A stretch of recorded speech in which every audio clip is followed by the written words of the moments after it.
Aleluia. Glória a Deus. Graça e paz, irmãos. Boa noite. Boa noite. Vocês estão bem?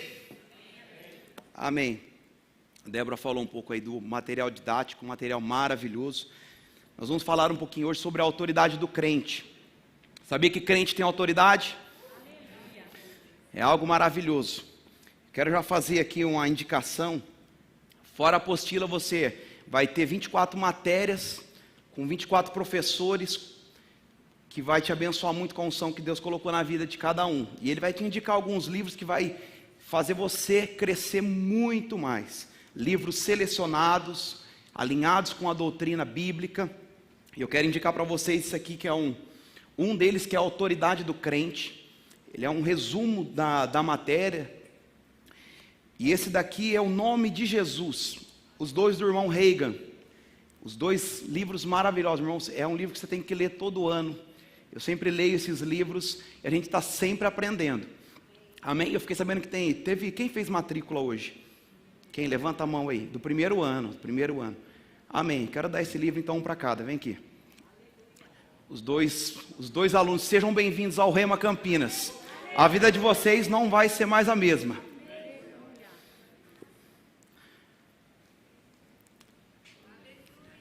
Uma salva de palmas para os alunos do Rema. Glória a Deus. Meu irmão, não tenha pretensão hoje de falar tudo sobre o assunto. Nós temos 7 dias para ensinar esse assunto. E a palavra de Deus, ela tem muito a ser ensinada. 7 dias ainda é pouco. Para toda a matéria que você vai ser ensinado no Rema, você ainda tem muito que aprender quando sai do Rema. Você vai ter uma boa base, revelações do Espírito, coisas que vão transformar a sua vida.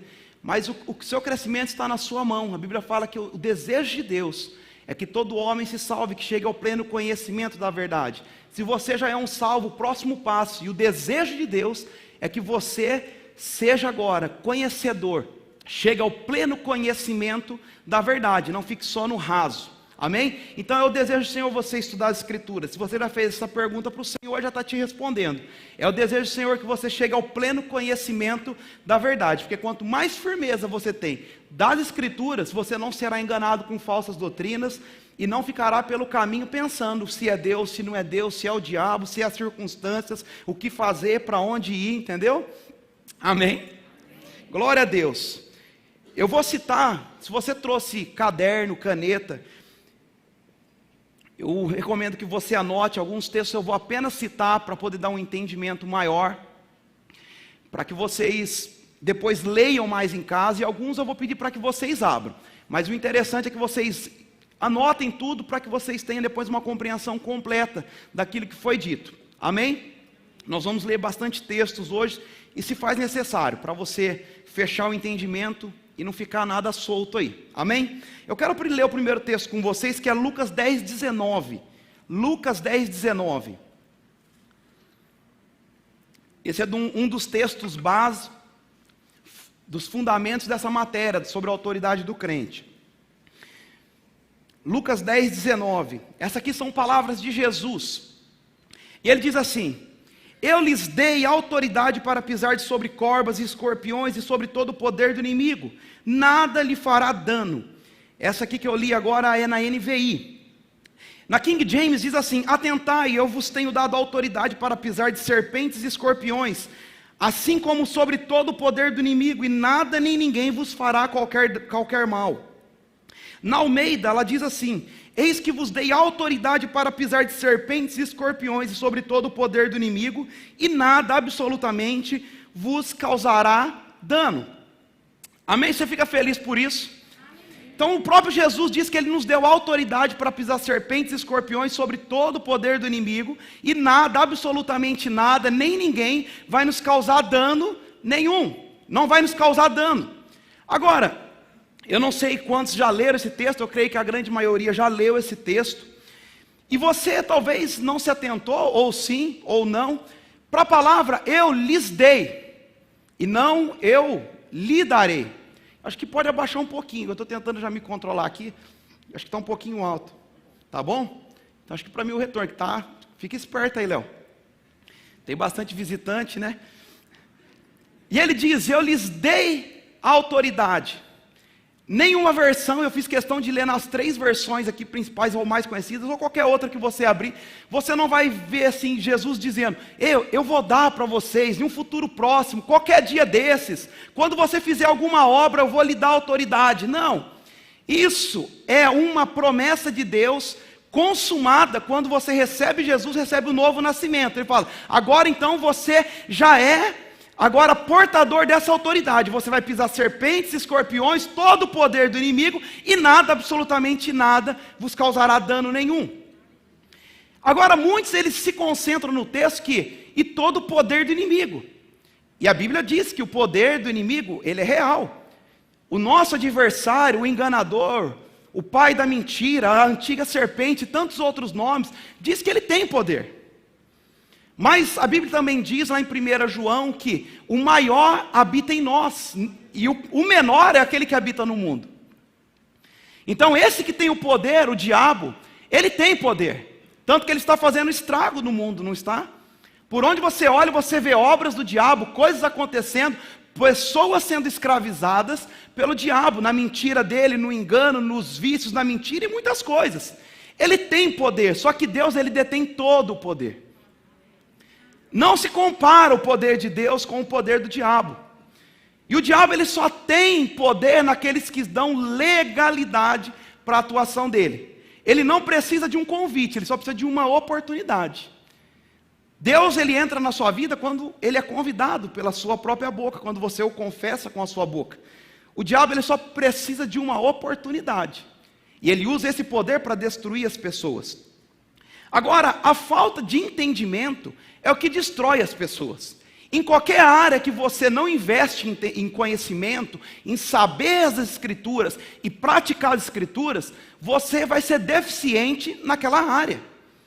Muitos cristãos hoje, eles estão lutando contra o diabo. Eles estão numa guerra espiritual. Eles estão, como vai, irmão? Só na luta, só na luta, só na luta. Mas que luta é essa? A luta que o apóstolo Paulo diz, depois nós vamos ler no final em Efésios, é para que nós possamos continuar firmes e inabaláveis. No quê? Na palavra de Deus. Porque nós vamos ver que Jesus, ele já venceu o diabo.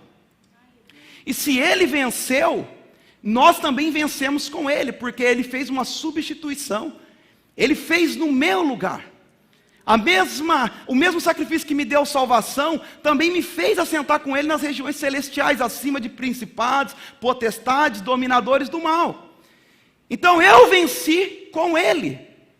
Agora muitos estão lutando e dizem que são mais que vencedor. Não dá para ser os dois, irmão. Não tem como você estar lutando e ser mais que vencedor. Porque mais que vencedor é aquele que já recebeu a vitória, e não aquele que está lutando. Amém? Então não tem como. Se você está na luta, você está fora da posição. E a autoridade, ele não é um sentimento. Hoje eu estou me sentindo cheio de autoridade. A autoridade, ele é uma posição em Cristo. É uma posição que você recebeu em Cristo e você agora deve exercer. Talvez não seja a sua condição de vida hoje, mas é a sua posição em Cristo já. Mas por que eu não estou vivendo? Porque nunca alguém te falou que você tinha autoridade para lidar com toda a obra do diabo. E quando a gente não sabe, a gente fica tentando, a gente fica colocando a culpa em Deus, deve ser vontade de Deus. Deus está me provando, Deus está me passando pelo moinho, Deus está fazendo tal coisa. Porque quem não vem pelo amor, vem pela dor. E nem bíblico a gente sabe que isso não é um versículo. Por muitos anos eu fui criado achando que isso era um versículo. Quem não vem pelo amor, vem pela dor. Só que nunca me deram a referência. Depois no Rema eu descobri que não era versículo. Talvez para alguns seja a revelação da noite. O único caminho que leva-nos a Deus é o amor. Ele é o próprio amor. E vamos lá, vamos andar um pouco mais. Outra coisa que é importante dizer, quando você vem para o Rema estudar sobre a autoridade, você não vem estudar para você receber a autoridade, você vem estudar para você exercer a autoridade que já foi te dada. É como se você tivesse uma herança, mas nunca ninguém te deu o testamento. E o Rema vai te dar o testamento e vai te ajudar a interpretar esse testamento nas Escrituras. E você vai ver que você sempre teve muitas coisas em Cristo que você nunca se apropriou só por causa da falta de conhecimento. Se você tem uma herança, mas não leu o testamento, você pode ser rico e estar vivendo como um pobre. E a autoridade já é sua. Se você nasceu de novo, a autoridade já é sua. Você já tem autoridade no nome de Jesus, autoridade para lidar com todas as situações, você já tem. Só que o diabo, ele tenta sempre trabalhar com o engano para que você não tenha esse entendimento que você tem essa autoridade, porque daí ele pode tripudiar na sua vida. E quando você descobre que você é a autoridade máxima aqui, e que ele não pode lidar com você porque você está acima dele, ele vai começar a perder situações na sua vida. Coisas na sua vida vai começar a ser mudada, porque você começa agora a exercer e começa a discernir agora no mundo espiritual situações e coisas que muitas vezes você deixava passar despercebido achando que era normal. Mas quando você tem o conhecimento da autoridade, você começa agora com essa autoridade a lidar com todas as coisas à sua volta, e a sua vida vai sendo transformada. Amém? Aleluia. Em 2 Coríntios 5:20 diz assim: portanto somos embaixadores de Cristo, como se Deus estivesse fazendo o seu apelo por nosso intermédio. Por amor a Cristo suplicamos, reconcilie-se com Deus. A Bíblia fala que nós somos embaixadores de Cristo. O que é um embaixador? É um representante legal do próprio Cristo aqui na terra. Você andando como um cristão, você está representando o próprio Jesus aqui. Você andando aqui na terra, baseado nas Escrituras, você se torna um cristão. O que é o cristão? Pequenos cristos. Pequenos cristos com as mesmas atitudes. É por isso que Jesus disse: vocês farão as obras que eu fiz e farão obras ainda maiores. Por quê? Porque ele deixou agora essa própria vida, essa própria autoridade dada por ele, para nós continuarmos aquilo que ele começou. A igreja primitiva, ela teve um início lá em Atos, mas ela continua crescendo até hoje.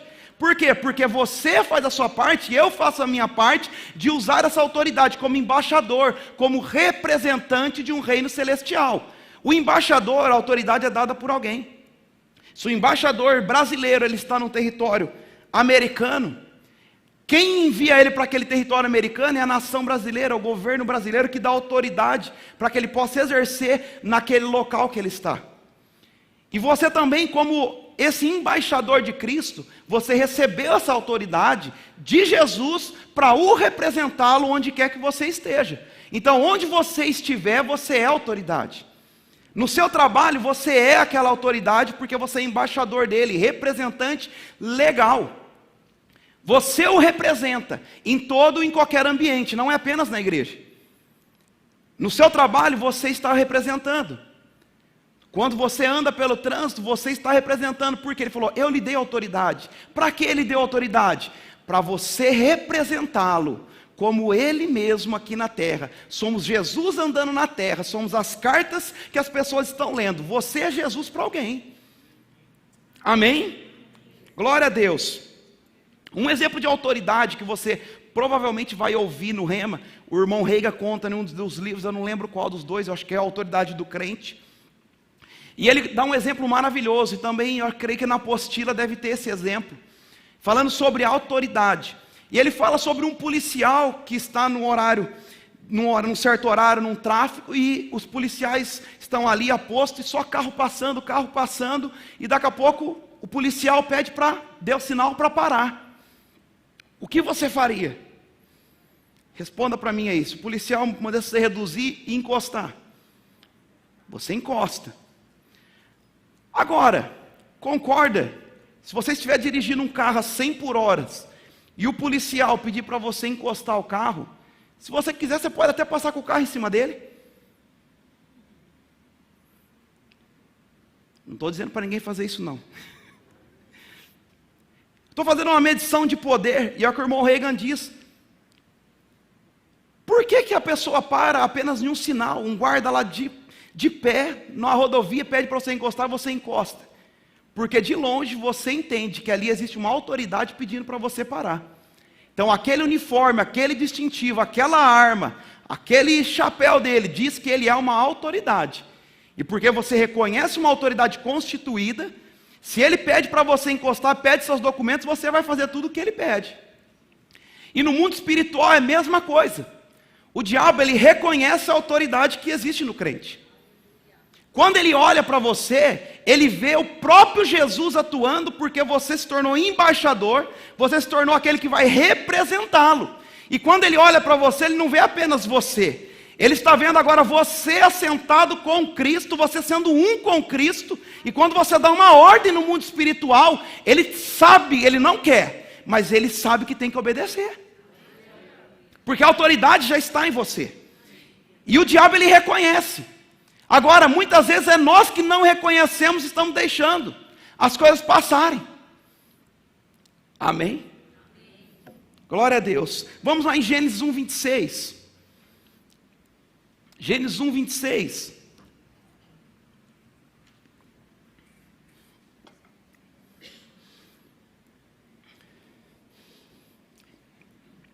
Esse está fácil de achar, hein?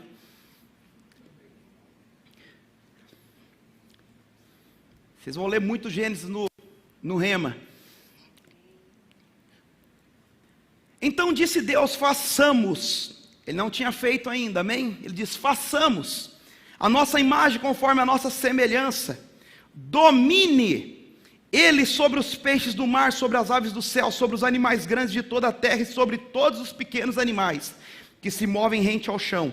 No 27, criou Deus o homem à sua imagem. A imagem de Deus o criou, homem e mulher os criou. Deus, ele faz tudo com um propósito, amém? E só uma ressalva, Deus criou homem e criou mulher, amém? Vamos lá, Deus cria o homem, ele fala, vou criar um homem, vou formar esse homem, e ele vai criar imagem e semelhança. Mas Deus não é aquele Deus que fala, por que eu vou criar o homem? Estou aqui de boa, não tem nada para fazer hoje, o dia está tranquilão, vamos fazer alguma coisa, vamos fazer o homem. Não, ele diz, por que fazer o homem? E ele dá uma função para esse homem. Ele fala, ei, esse homem eu vou criar ele para ele dominar. Domine ele sobre todas as coisas. Então o propósito da criação ali é para o homem dominar sobre toda a criação. Amém? Prova disso é que Deus, ele cria o homem, ele cria os animais marinhos, ele cria os grandes animais, ele cria todas as coisas, ele cria o homem e depois ele dá essa ordem para o homem dominar sobre todas as coisas. E ele dá para o homem colocar o nome nos bichos. Quem catalogou a bicharada toda foi Adão, porque ele recebeu essa ordem de Deus. E nós não vemos Deus, depois que lançou uma palavra, dizendo, não gostei desse nome não, Adão. Acho que eu teria colocado um nome melhor. Você não vê Deus questionando. Mas o que tem a ver com isso? Tem tudo a ver, porque Deus, quando ele dá uma palavra, ele não volta atrás. Em todas as escrituras, você pode confiar no que Deus diz, porque Deus não é aquele Deus como um amigo que você conheceu, que ele fica mudando de ideia toda hora. Deus, ele não é assim. Quando ele diz algo, ele vai velar sobre a palavra dele para se cumprir. Então Deus, ele não fica oscilando, Deus, ele não fica mudando. Quando ele dá uma ordem, aquilo é o que ele quis dizer e pronto, e ele vai até o final. A palavra dele falou, vai passar os céus e a terra, mas a minha palavra não vai passar. Porque ele vela sobre essa palavra. E ele fala para o homem, ei, dá um nome. E ele não se intromete, ele fala, você vai dominar sobre todas as coisas. Salmos 8,3, se você quiser só anotar, eu vou ler aqui para você. Diz assim, quando contemplo os teus céus, obras dos teus dedos, a lua e as estrelas que estabeleceste, que é o homem para que lembres dele, e o filho do homem para que o visites, contudo, pouco abaixo de Deus, de glória e de honra, o coroaste, desse-lhe domínio sobre as obras da sua mão, tudo puseste debaixo dos seus pés.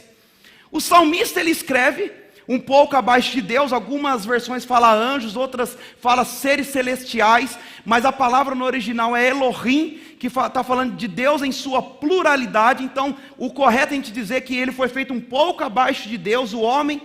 Você foi feito um pouco abaixo de Deus, meu irmão.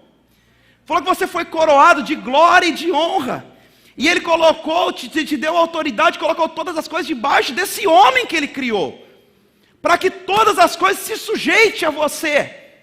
Eu não estou falando de pessoas, estou falando de coisas, amém?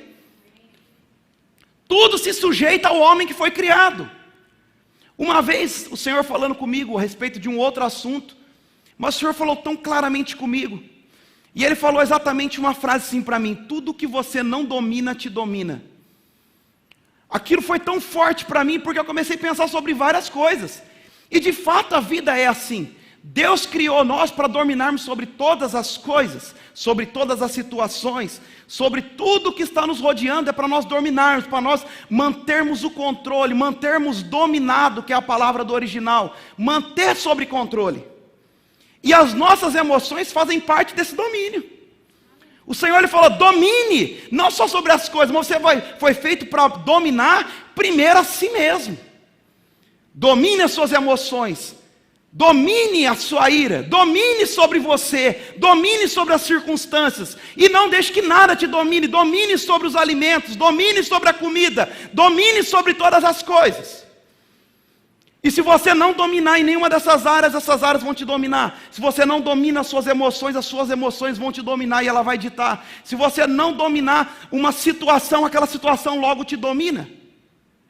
Porque Deus Ele fez as coisas perfeitas. Ele falou: eu te criei com capacidade para dominar. Nós fomos feitos por Deus já na essência, meu irmão, para dominar sobre todas as coisas, sobre todas as circunstâncias, para ouvir o Espírito Santo e ser assertivo, fazendo a coisa certa, guiado pelo Espírito, e não deixando que nada de fora determine o que vai vir para dentro, mas o que nós estamos colocando para dentro é o que vai determinar o domínio para fora. Amém? Porque nós tomamos decisões erradas, porque muitas vezes nós não sabemos quem somos, e nós estamos aceitando a opinião das pessoas de quem somos, ao invés de estar recebendo da própria palavra de Deus, quem eu sou, o que eu tenho, o que eu posso. Quando eu sei o que Deus já me planejou para ser, o que eu tenho nele, eu não vou ficar escutando de outras pessoas, querendo me colocar rótulo daquilo que eu sou, porque eu já sei quem eu sou em Cristo. Eu não vou aceitar pessoas querendo trazer condenação. Você está vivendo disso, deve ser por causa disso, deve ser porque é pecado. Você deve falar: eu sei quem eu sou. Eu sei quem eu sou. E eu sei em quem eu tenho crido. Por isso a importância, meu irmão, de você entender. Você foi criado para dominar. Amém? Agora vamos lá. Todos conhecem. Quer dizer que o homem então foi criado, ele já tinha essa autoridade, ele dominava sobre todas as coisas. O primeiro homem. E ele recebeu a ordem para que não comessem da árvore do bem e do mal. Coma livremente de todas as árvores, dessa não coma, porque o dia que você comer, certamente morrerá. Amém? E ele tinha aquela instrução, porque Deus não deixou ele lá, ó, se vira aí. Não, a Bíblia fala que ele vinha toda a viração do dia, ele tinha comunhão com Adão, porque Deus projetou o homem para ter comunhão com ele diariamente. E Deus vinha para ter essa comunhão diária com o homem. Deus não vinha semanalmente, Deus não vinha quinzenalmente, Deus não vinha mensalmente. Ele vinha diariamente para ter comunhão com aquele homem que ele tinha criado. E ele tinha a instrução bem correta, porque Deus já tinha dado a instrução: Adão, domine, sujeite-se, mantenha tudo dominado, e não coma dessa árvore, porque o dia que você comer, você vai morrer. Agora, nós lemos aqui que o Senhor, Ele deu essa terra ao homem. Salmo 115, acho que 16, diz que os céus são os céus do Senhor, mas a terra Ele deu aos filhos dos homens.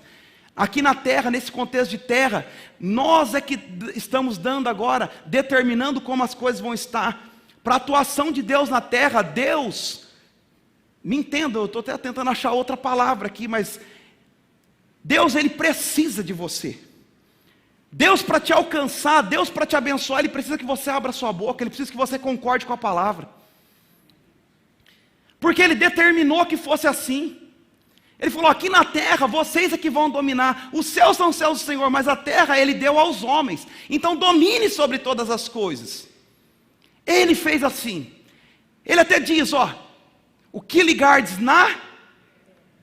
Vamos lá, gente. O que ligardes na terra, será ligado no céu. E o que desligardes na terra, será desligado no céu. Aonde que liga e desliga? Aonde, meu irmão? Na terra. Porque aqui é a atuação do ser humano, é na terra. Ele não diz: o que você ligar no céu, eu vou ligar na terra. Ele falou: não, o que você ligar na terra, eu ligo no céu. O que você desligar na terra, eu desligo no céu. Ele está falando do poder de atuação do homem que ele criou aqui nessa terra. E muitas vezes nós estamos esperando as coisas acontecer, esperando, Deus, uma hora Deus vai me ver. Meu irmão, Deus já te viu, Deus já te encontrou, Deus já te amou, Deus já te salvou através de Jesus. E às vezes nós estamos esperando as coisas acontecer, e Deus olhando lá e fala, eu estou esperando alguma coisa acontecer. Agora, o jardim que estava plantado no Éden, estava no céu ou na terra? Aonde que estava, meus irmãos? Na terra. Quem dominava sobre a terra? O homem. Qual é a ordem que Deus deu para ele? Guarde, cultive, proteja, cultive, guarde. De quem era o papel de guardar o jardim? Do homem. Agora deixa eu dizer, a Bíblia fala que Deus ele é onisciente. A Bíblia até fala que a palavra ainda nem saiu da nossa boca, ele já conhece. Deus ele conhece todas as coisas, ele tem todo o poder e ele está em todos os lugares. Amém? E esses são atributos pertinentes apenas a Deus. Apenas Deus Trino, ele é onipresente, onipotente e onisciente. Agora, se Deus ele é onipresente, aonde Deus estava, meu irmão, quando a mulher estava proseando com a serpente? Onde ele estava? Ele não estava lá? Alguém já com dúvida, né? Fala, e agora, tá ou não tá? A pergunta que muita gente talvez já fez: se Deus estava no jardim, ele é onipresente, ele estava vendo toda a situação, por que ele não fez nada quando viu o diabo enganando a mulher, e depois o homem diz que a mulher foi enganada, mas o homem escolheu a transgressão? Então a culpa não foi da mulher, a mulher não recebeu a ordem, a mulher foi criada depois que Deus deu a ordem para o homem. E o papel do homem era passar a instrução certa para a mulher. Porque ele falou, cultive e guarde, inclusive a mulher estava no pacote, guarde a mulher que eu te dei. Guarde ela e passe a instrução. Você vai ver em toda a Bíblia falando para os pais passarem as escrituras para os filhos. Implantar isso, Deus não mudou, ele dá a ordem para Adão e depois ele cria a mulher. Agora, se Deus estava presente, ele viu a serpente enganando a mulher, ele viu todo o contexto, e depois fala que os olhos deles foram abertos e eles correram para pegar folhas de figueira para poder se cobrir. E a Bíblia que nós lemos aqui agora fala que a própria glória de Deus cobriu o homem. Eles não precisavam de folhas de figueira, que fala sobre uma justiça própria. Eles não precisavam das folhas. A própria glória de Deus cercava e cobria o homem. Que ambiente maravilhoso! Mas o pecado deturpou tudo isso. A questão é que Deus estava lá. Agora, por que Deus não fez nada? Será que Deus não tinha poder para mandar a serpente sair de lá? Serpente, fique quieto, diabo, não vai falar com Eva não. Eu te repreendo em nome de mim mesmo, vai para o outro lado lá. Deus não podia ter feito? Claro que podia. A questão é que ele já tinha lançado uma palavra. Ele falou, Adão, você vai guardar. E quando ele lançou uma palavra, ele mesmo estava falando, agora é com você, Adão. Quem tem que cuidar da sua mulher é você. Quem tem que agora cuidar, cultivar e cercar e tudo isso aqui é você. O que nos ensina? Nós em Cristo nós recebemos também autoridade. E muitas vezes nós estamos esperando Deus também fazer algo por nós que Ele já mandou nós fazermos. Ele falou para você, cultive, guarde, proteja, faça a sua parte, proteja a sua casa, proteja a sua família, oriente na palavra, e você está esperando Deus fazer. Senhor, o senhor não está vendo? Não, ele fala, eu estou, eu estou esperando você fazer alguma coisa.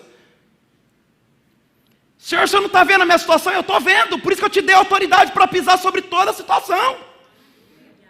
Era a resposta. Se você ouvisse Deus falando, ele ia falar, Senhor, o senhor não está vendo o que o diabo está fazendo na minha vida? Eu falei, eu estou, e eu espero que você o repreenda, mande ele embora, que te dê autoridade no meu nome para fazer isso. E a gente está esperando, Senhor, faça alguma coisa. Olha para mim, olha para mim, olha para mim, Senhor, está cantando, olha para mim. Ele fala, já olhei para você, eu habito dentro de você. Eu estou com você todos os dias, mas eu preciso que você acredite naquilo que eu te dei. Porque Deus não vai mudar princípio, meu irmão. Deus, Ele é um Deus de princípio. E Ele vai cumprir o princípio. Se Ele diz que é para você dominar sobre a circunstância, você vai ter que dominar. Se Ele diz que é você que tem que renovar a sua mente, é você que vai ter que renovar. Se Ele diz que é você que vai ter que esmurrar o seu corpo, é você que vai ter que fazer isso. Tudo que Deus diz na palavra que você vai fazer, Ele não vai fazer por você. Mas se eu for fazer uma oração forte, não existe oração forte, meu irmão, não muda Deus, não muda a palavra. É tão mais fácil quando a gente entende as Escrituras e se submete às Escrituras. Aí o resultado começa a vir para a nossa vida. Nós começamos a escolher aquilo que Deus disse que já faria na minha vida. Eu não fico esperando Deus abençoar aquilo que eu quero, eu pego de Deus aquilo que Ele já projetou para mim abençoado. Amém? Aleluia.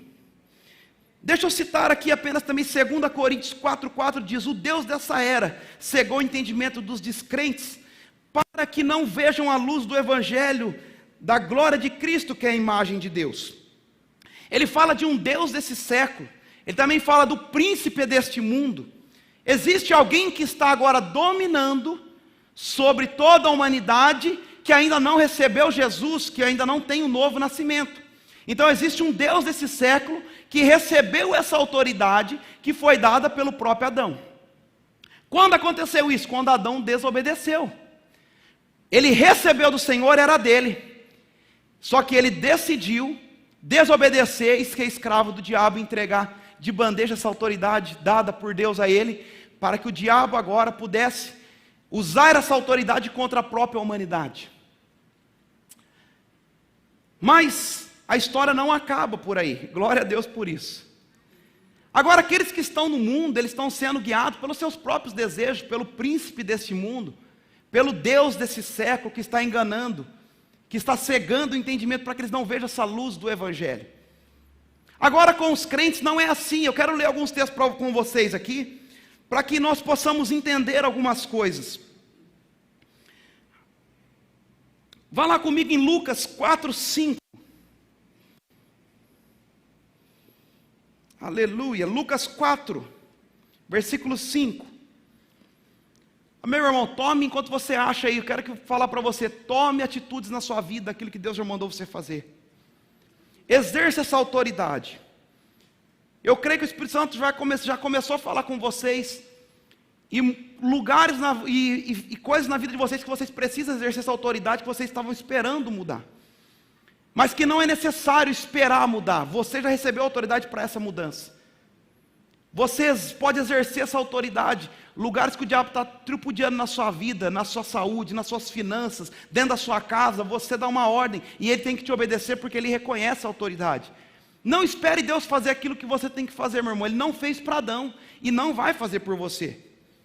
Ele já te deu autoridade, espera que você exerça. Amém? Fala, mas Deus me ama. Ele não odiava Adão não, irmão. Ele amava Adão também. Deus, ele criou Adão. Amém? Não é que você está, Deus está no controle, Deus sabe de todas as coisas. Meu irmão, Deus só está no controle quando a palavra de Deus controla a sua vida. Fora isso, é só adesivo de carro que não quer dizer nada. Deus está no controle, e muitas vezes não está, porque a palavra não está controlando a sua vida. É um adesivo lindo, mas ele precisa ser real. Deus está no controle. Então deixe a palavra controlar a sua vida. Creia nas Escrituras, que de fato Deus ele vai poder controlar a sua vida através da palavra, mas não sem você, não sem a sua participação. Amém? Os biscoitinhos vai quebrando, né?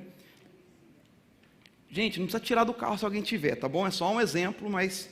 Lucas 4:5. O diabo levou a um lugar alto e mostrou-lhe, num relance, todos os reinos do mundo. E lhes disse: eu lhe darei toda a autoridade sobre eles e todo o seu esplendor, porque me foram dados, e eu posso dá-los a quem eu quiser.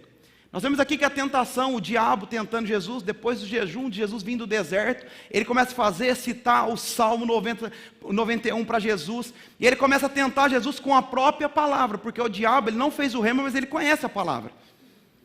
E ele estava citando a palavra para Jesus. Ele estava falando, porque dizia lá, ó, os anjos darão ordem ao seu respeito. E ele fala, então, já que os anjos vão te guardar, se lança daqui. Ele estava usando as escrituras para tentar Jesus com as próprias escrituras. E ele diz aqui também, ó, está vendo todos esses reinos aqui? É tudo meu, me foi dado.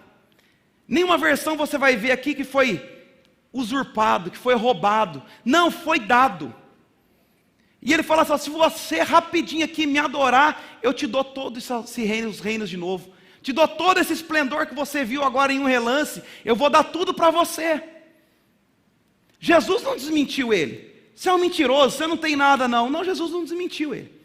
Jesus, ele fala a palavra, falou: somente ao Senhor eu vou adorar, e somente a Ele eu vou prestar culto. Mas ele não disse: você é um mentiroso, porque de fato o diabo estava com a autoridade toda na mão, porque Jesus ainda não tinha morrido. O sangue de Jesus ainda não tinha sido derramado. Então essa posição era de Satanás ainda 100%. Ele detinha essa autoridade sobre os reinos. Em outras palavras, Jesus, ele sabia que ele veio fazer a vontade do Pai. Ele disse sempre isso. Em vários versículos ele fala: eu não vim fazer a minha vontade, eu vim fazer a do Pai que me enviou. Só que o diabo, ele é tão sujo que ele estava querendo dizer para o Senhor mais ou menos assim: ei, você nem precisa cumprir o plano total, você não vai vir restaurar tudo isso? Adão me deu, eu te devolvo. Não segue em frente com o plano não. Em outras palavras, era isso que o diabo estava dizendo. Então essa autoridade, ela foi entregue. Ela não foi roubada. O homem tinha e entregou porque quis. E as coisas do Senhor também, que o Senhor tem nos dado, também pertencem a nós. Agora você pode escolher você exercer essa autoridade, exercer essa vida zoe que existe dentro de você, ou você simplesmente deixar para lá, deixar o diabo fazer o que quiser, mas é sua. Amém?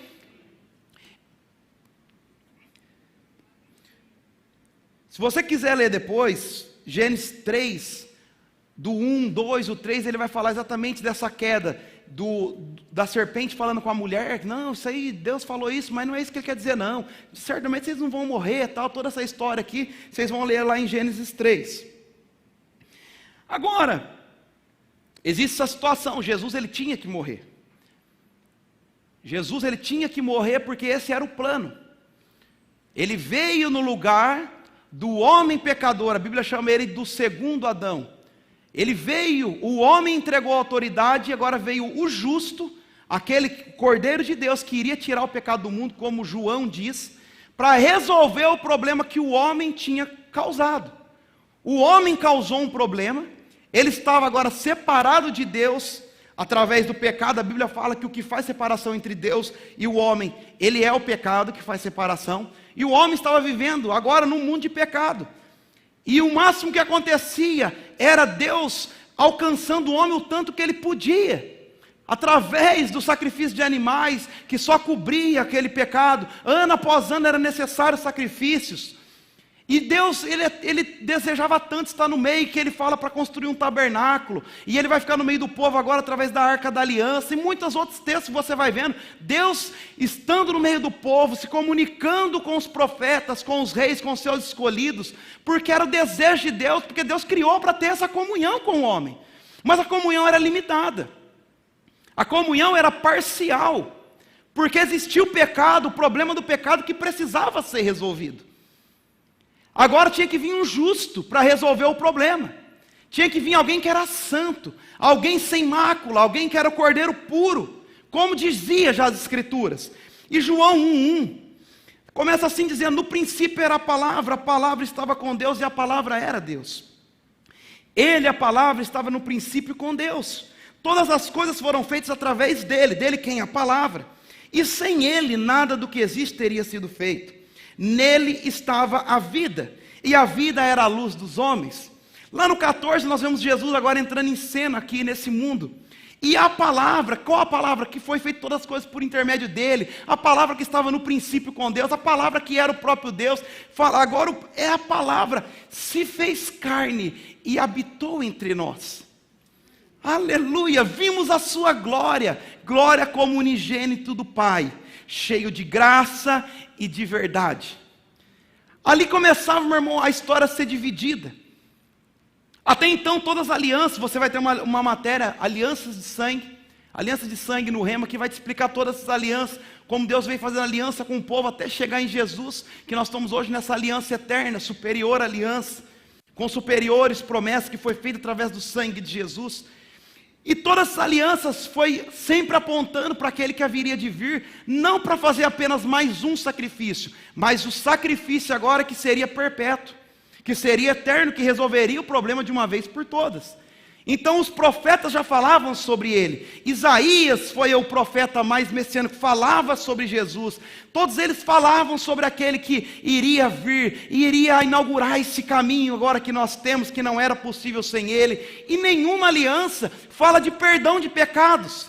Mas nessa aliança, quando Jesus vem, agora começa uma nova era, onde seria agora os pecados perdoados e não encobertos.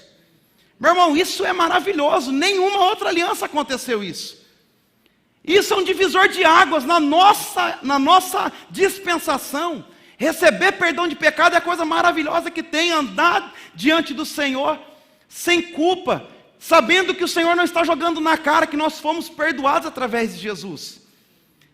Quem veio aqui na justiça de Deus deve ter escutado bastante sobre isso. E Jesus, ele veio, se fez homem, habitou entre nós.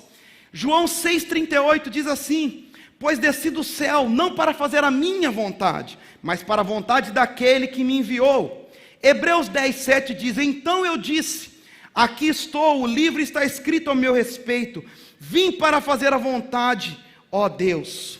Jesus não estava aqui obrigado, meu irmão. Ele tinha uma vontade, ele passou por tudo que precisava passar, por todas as tentações, sem pecar. Ele tinha a opção de não fazer, mas ele não estava aqui obrigado, falando, não, ele é porque era filho de Deus, era o único, ia mandar quem? Ele não estava aqui obrigado, meu irmão. Era o próprio amor andando aqui na terra. E a Bíblia fala sobre esse penoso trabalho que valeu a pena. O que era esse penoso trabalho? Ele olhava para a grande colheita, eu e você. João fala sobre o grão de trigo, que se não cair na terra, ele fica só. Mas se esse grão de trigo, ele cair na terra e morrer, esse vai dar muitos frutos. E ele fala sobre esse grão de trigo, que era o próprio pão vivo que desceu do céu. Ele foi semeado, ele foi morto, mas ele não ficou só, como disse João. Ele falou, ele foi semeado de fato, mas esse grão de trigo, ele morreu. E porque ele morreu, ele se tornou agora não unigênito, mas o primogênito entre muitos irmãos. Por isso que ele diz que nós somos a própria colheita de Jesus. A colheita de Jesus somos eu e você, o fruto do penoso trabalho de Jesus. Custou caro, meu irmão. Para nós foi de graça, mas para Jesus custou caro. Custou até a sua última gota de sangue, custou a sua vida. Aleluia. Aleluia. Ezequiel 18:20, se você quiser anotar, Ezequiel 18:20 diz, a alma que pecar, essa morrerá. O filho não levará a iniquidade do pai, nem o pai levará a iniquidade do filho. A justiça do justo ficará sobre ele, a impiedade do ímpio cairá sobre ele. Agora diz, a alma que pecar, essa morrerá. Agora, como que mataram Jesus? Jesus, ele não podia ser morto, porque ele não pecou. E a lei dizia que o homem que pecar, essa alma, ela vai morrer. Só que não foi encontrado pecado em Jesus. Eu quero ler alguns outros textos com você. Mateus 20:28. Mateus 20:28 diz, como o Filho do Homem não veio para ser servido, mas para servir e dar a sua vida em resgate de muito. Não diz que ele veio servir e ser morto. Diz que ele veio servir e dar a sua vida. Por quê? Porque ninguém poderia tirá-la, porque ele não tinha pecado. Se ele não entregasse a sua vida, ninguém poderia tirá-la. Então ele veio para ser, não para ser servido, mas para servir e para dar. A essência de Deus é dar, meu irmão. Ele veio para dar a sua vida. Olha só, João 10:11. João 10:11, se você quiser acompanhar comigo, vamos lá. João 10:11.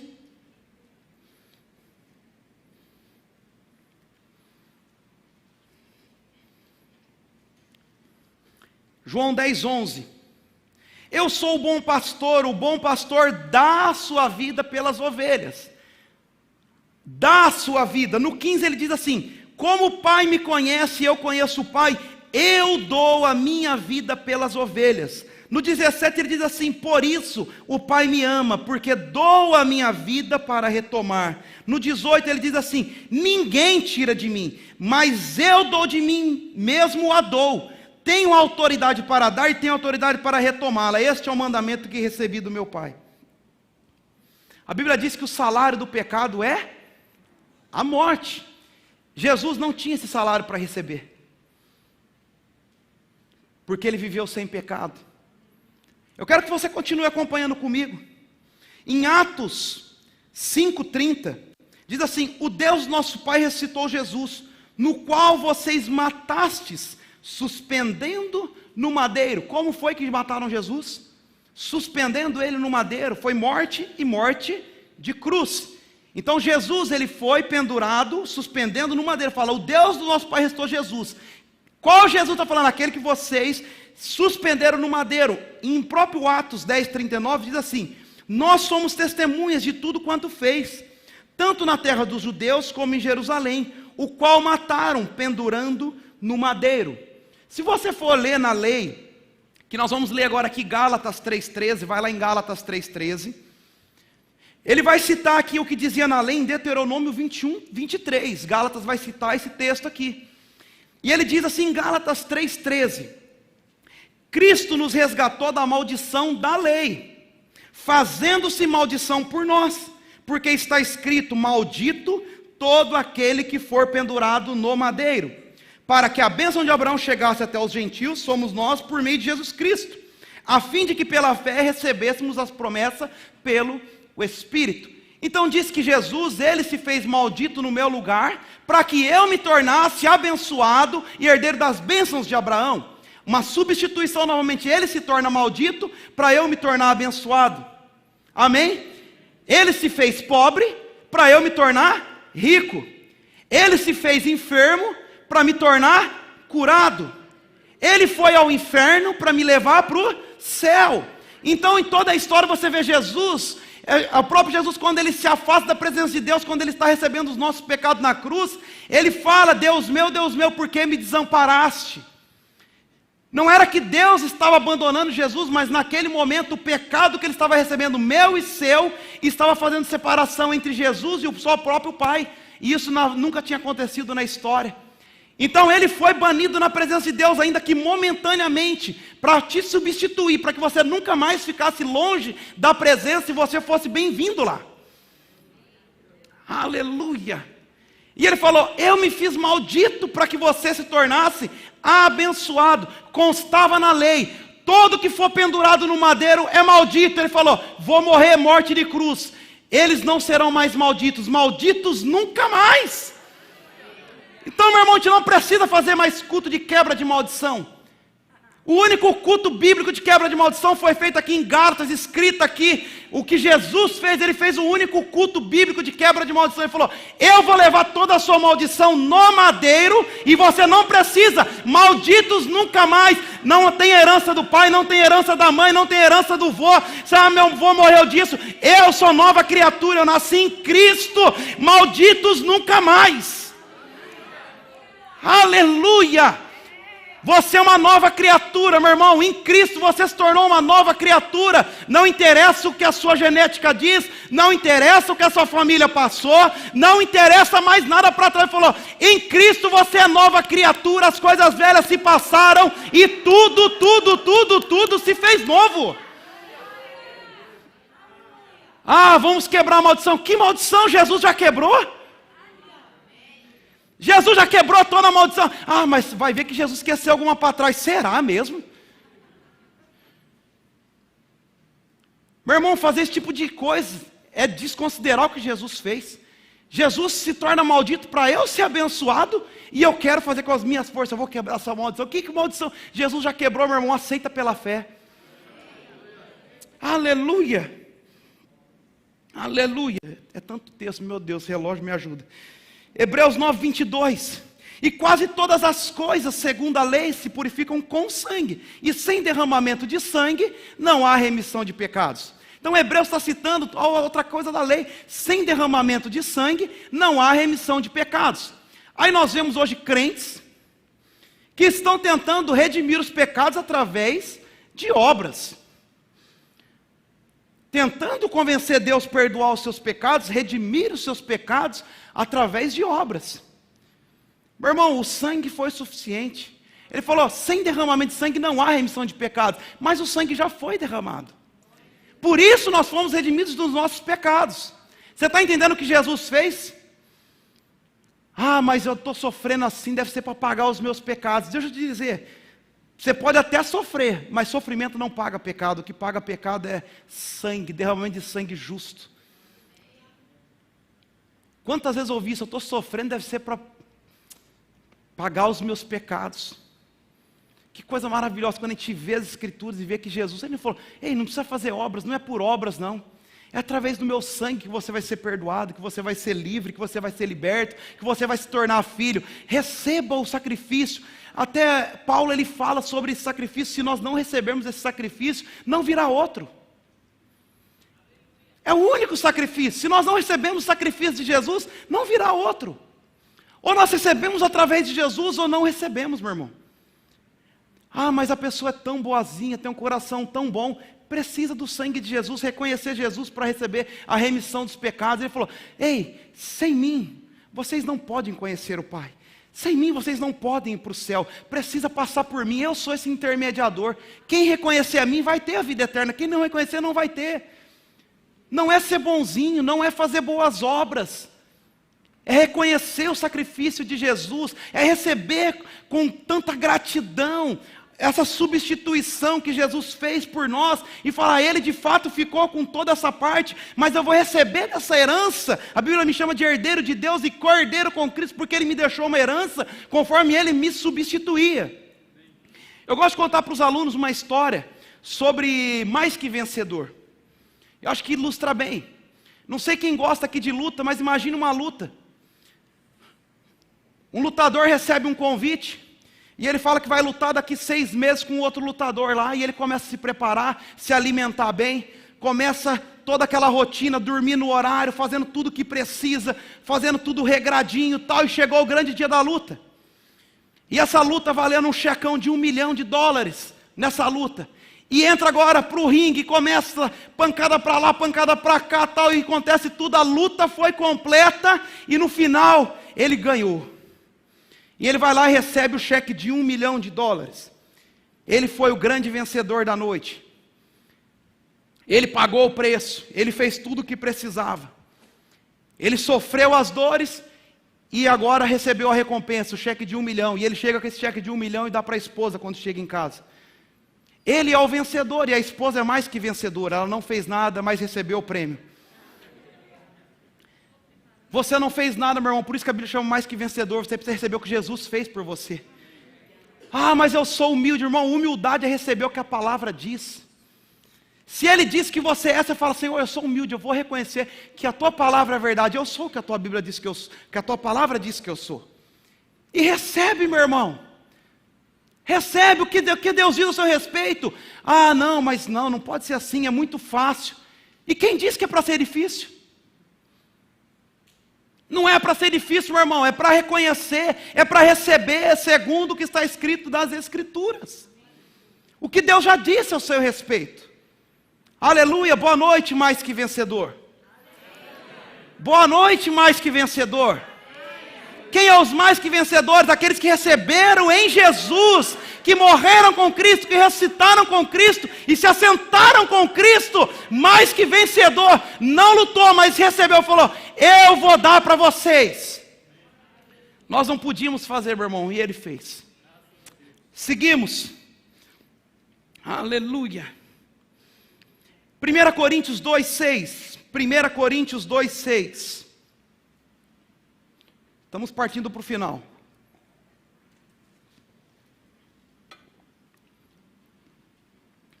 Meu irmão, não é todo professor que grita igual eu, não. Fique em paz, viu? Pode se matricular.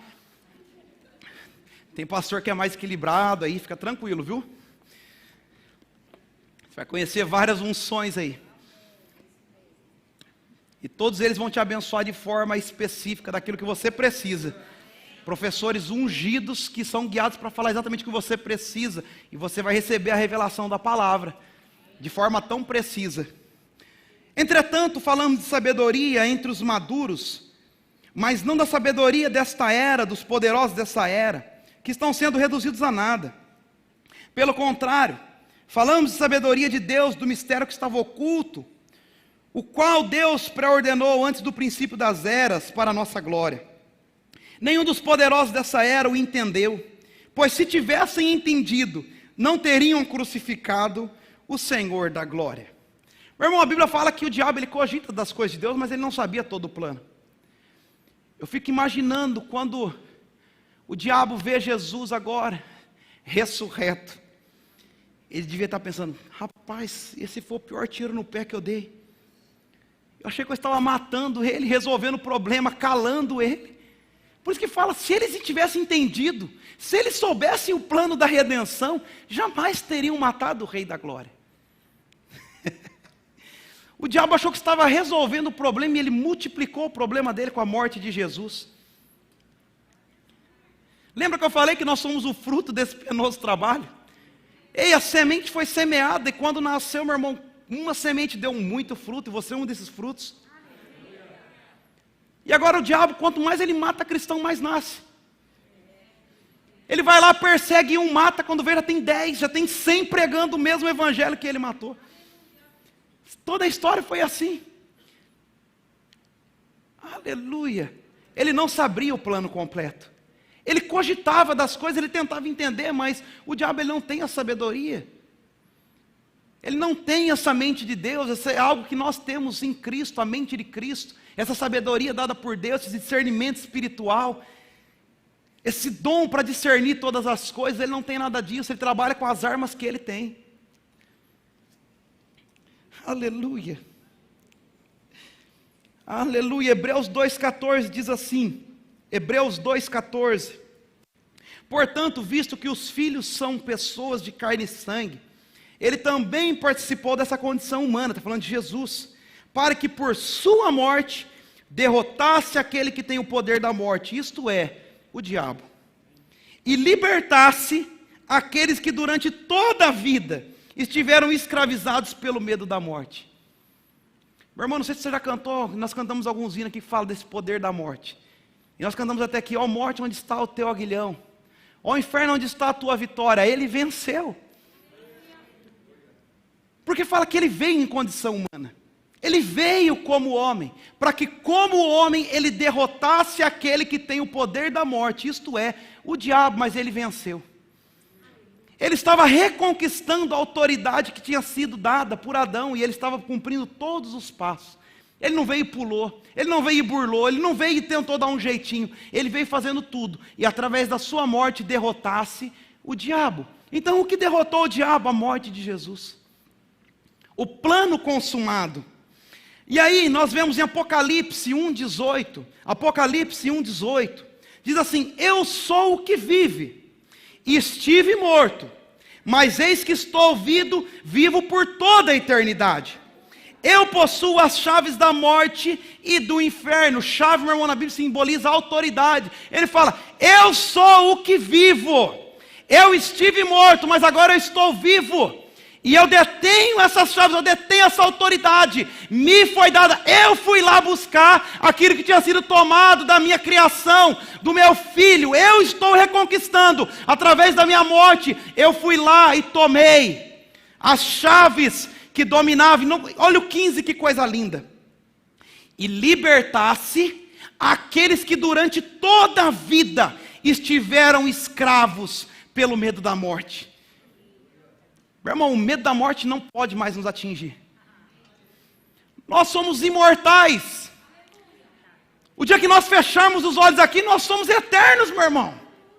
A morte não pode nos deter, a morte eterna não pode nos deter. Nós recebemos a própria vida de Deus. A Bíblia fala que nele estava a vida, ele era a vida, ele era a luz dos homens. Essa vida nós recebemos em Jesus, a vida eterna. E ele falou assim, agora vocês têm essa vida eterna, nada pode deter você, porque a morte não pode. Se o diabo conseguir te matar aqui, que ele não pode fazer isso, mas se você der bobeira e isso ainda acontecer e você ser salvo, você parte daqui, é promovido. Por isso que Paulo falou, morrer para mim é lucro. Eu até queria ir, só vou ficar aqui porque vocês precisam de mim. Por que Paulo diz isso? Porque ele sabia que o dia que morrer aqui, ele está sendo promovido. Porque a morte não pode mais deter, porque ele já tinha essa vida eterna, ele tinha esse conhecimento.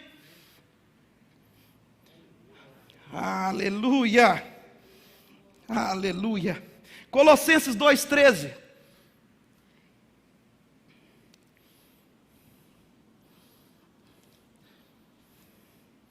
Colossenses 2,13.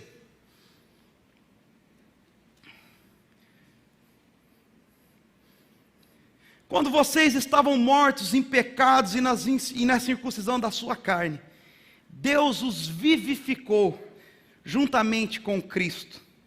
Ele nos perdoou todas as transgressões. Glória a Deus, por isso você foi perdoado, meu irmão.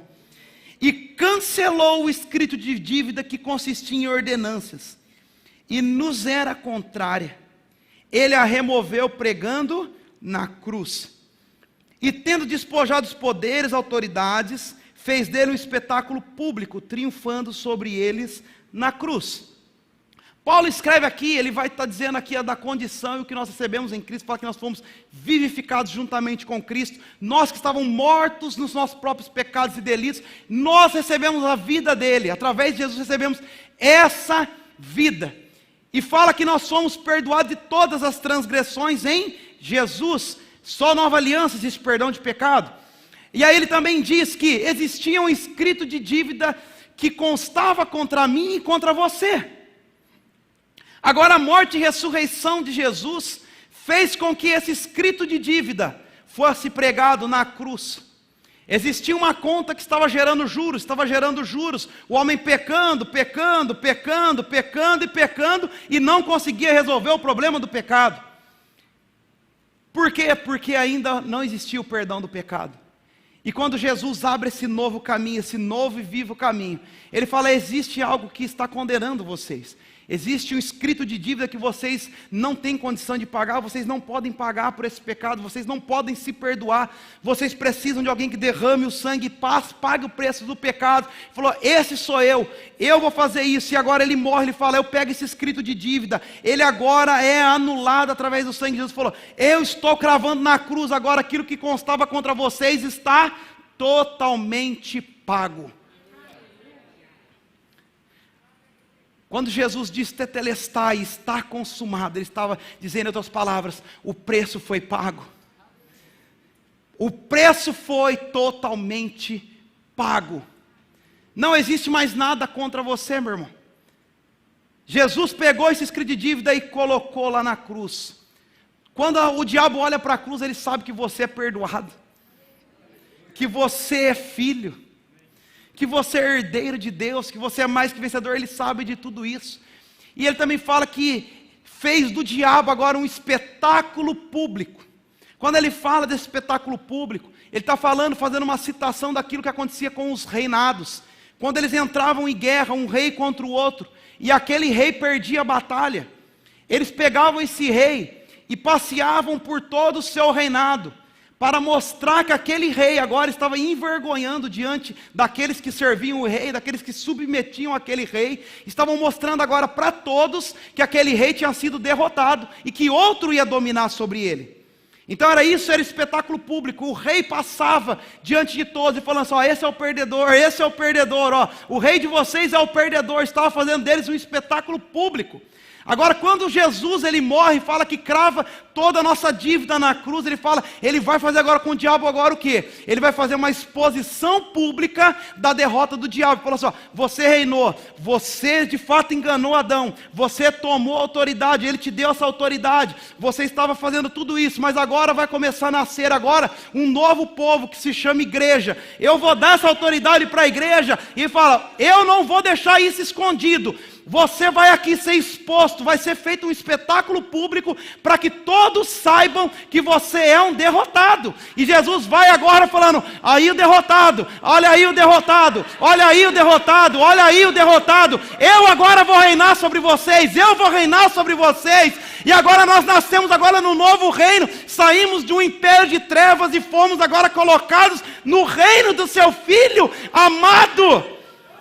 Porque ele falou, o diabo está derrotado, Todos sabem, ele foi exposto publicamente. Deixa eu dizer, o céu contemplou, a terra contemplou, e o inferno em todo contemplou essa exposição. Meu irmão, os demoninhos lá, os súditos dele, esses endemoniadinhos, sei lá como chama, todos eles sabem que está servindo um derrotado, é que eles não têm opção, mas eles sabem porque foi feito um espetáculo público. E eles sabem porque eles estão condenados juntos. E ele fala, nós já perdemos. O que nós podemos fazer é enganar mais alguns. Vamos enganar a maior parte que a gente conseguir para levar com a gente. Por isso que ele trabalha com engano. Mas deixa eu dizer, o céu, a terra, o inferno, todos sabem que o diabo, ele foi exposto. Ele foi completamente destruído. Ele foi reduzido a nada pelo poder de Jesus naquela cruz. E ele foi aniquilado. Aleluia. Agora chega em Mateus 28. Mateus 28, 1. Vai falando um pouco depois da crucificação de Jesus. Mateus 28. Ele diz assim: depois do sábado, tendo começado o primeiro dia da semana, Maria Madalena e a outra Maria foram ao sepulcro. E eis que sobreveio um grande terremoto, pois o anjo do Senhor desceu do céu, e chegando ao sepulcro, rolou a pedra da entrada e assentou-se sobre ela. Sua aparência era como um relâmpago, e as suas vestes eram brancos como a neve. Os guardas tremeram de medo e ficaram como mortos. Os anjos disseram às mulheres: não tenham medo, sei que vocês estão procurando Jesus que foi crucificado. Ele não está aqui, ressuscitou, como tinha dito. Venham ver, o lugar está vazio. Aí Jesus depois aparece. Lá no 18 ele diz: Jesus aproximou-se dele, estavam lá os 11 discípulos. E ele diz assim: foi-me dada toda a autoridade no céu e na terra. E aqui ele começa a falar sobre a grande comissão. Ele falou: me foi dada toda a autoridade no céu e na terra. E como é exercida essa autoridade, meu irmão? Como igreja.